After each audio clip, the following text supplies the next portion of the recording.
Hi, I'm Smriti. I'm a special educator and a psychologist. In this video, I'm giving some tips to teach special need children to wear t-shirt. So, first let us see which is the easy way to teach them how to wear the t-shirt independently. So, spread the t-shirt on the bed or on the table in such a way that the child can take the t-shirt, can put it in the head first, and then put one hand and the other hand and then pull it down. So these are the steps we are planning. So write down, these are the steps we have to teach the child.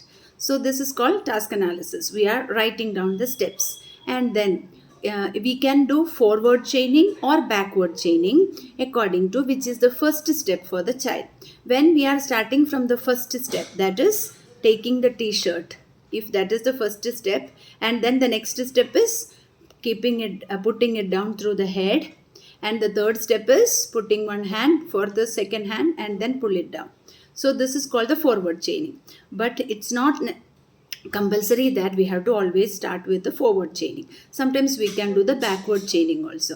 Backward chaining, in the meaning of backward chaining is we can start from the last step. So what was the last step? Putting it down. So this step the child should do independently, and all the other steps previous to that we can help.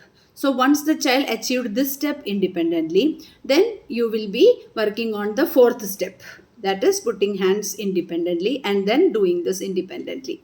And then if you achieved these fourth and fifth step, then third steps you can teach them to do it independently, that is putting the head t-shirt on the head. So that part. So like this, independently we are starting from the last step to first step. So in the forward chaining or backward chaining, you can use to teach the child to teach the child to build the skill of wearing the t-shirt independently.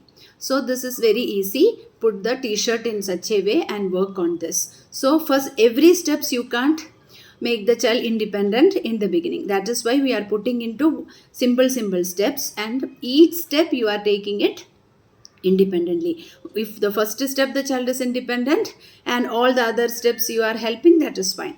Then if the first step achieved, then move to the second, then first and second the child is doing independently, and then you are helping for other steps. If the first and second the child started doing independently, then move to the third step. First to three steps the child is doing independently, and then you are doing it the other steps, and then making all the steps independent, and the child is independent in that task.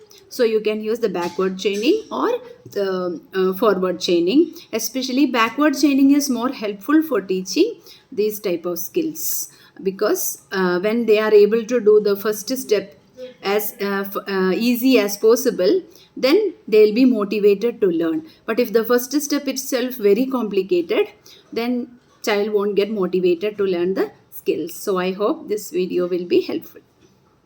Thank you.